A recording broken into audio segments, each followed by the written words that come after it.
विवेक पाठक हमारे साथ जुड़ चुके हैं, जो कि भारत अपडेट के मैनेजिंग डायरेक्टर और साथ ही साथ एडिटर इन चीफ है। उनसे हम जानने की समझने की कोशिश करते हैं, क्योंकि एग्जिट पोल जो है वो अब सामने आ चुके हैं।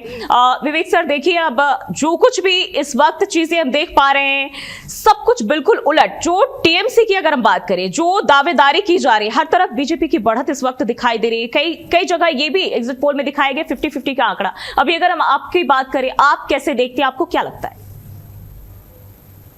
देखिए जूही, अगर मैं वेस्ट बंगाल की बात करूं तो आपको शायद याद होगा जब पिछले विधानसभा चुनाव पश्चिम बंगाल में देखने को मिले थे, तो कई ऐसी सीट्स थी जो निर्णायक भूमिका जो है कह सकते हैं कि वो फेवर जो गया था वो ममता बनर्जी के फेवर में जाते हुए दिखाई दिए थे। लेकिन इस बार वही जो छोटी सी मार्जिन थी, वही वो मार्जिन असल में काम इस बार फेवर कर रही है बीजेपी के लिए। ये वो चूक थी जो शायद पिछले विधानसभा चुनावों में बीजेपी ने अपनी तरफ से फील किया होगा। जो भी पर्यवेक्षक वहां पर रहे हैं और जिस बूथ लेवल की पॉलिटिक्स को बीजेपी हमेशा से प्रमोट करती रहती है, वो वही माइक्रो मैनेजमेंट का एक असर है। चाहे ये कह सकते हैं कि वही एक माइक्रो लेवल का जो सोल्यूशन था, वो आज उन वोटों को, जिस तरह से आपने वोटिंग परसेंटेज जो बढ़ते देखा, ये भले ही मैजिक सामने नजर आता होगा, ये इम्पॉसिबल सामने नजर आता है, वो शायद ये इतना बड़े मार्जिन पर कैसे एक ऐसे स्टेट में जहां पर पोलराइजेशन होता है, सारी चीजें ऊपर नीचे जा सकती हैं।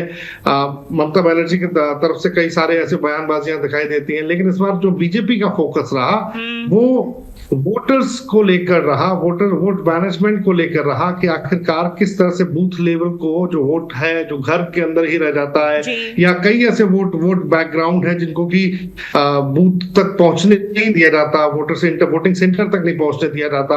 तो इस पर तमाम वो जो सिक्योरिटी एजेंसियां जिनका पूरी जिम्मेदारी थी कि हर वोटर को अपनी आजादी का, अपने लोकतंत्र के अधिकार का इस्तेमाल करने की जो जिम्मेदारी थी, उन्होंने पूरी की। और शायद यही नतीजा रहा कि जो अभी जो आंकड़े हैं, मुझे लगता है कि चौंकाने वाला नहीं। अभी आप जैसे कह रही है कि हो सकता है 50-50 कंडीशन है, मुझे लगता है और मेरा बिल्कुल मानना यही होगा कि ये आंकड़ा अभी बढ़ेगा और ये आंकड़ा फेवर में जाएगा भारतीय जनता पार्टी के।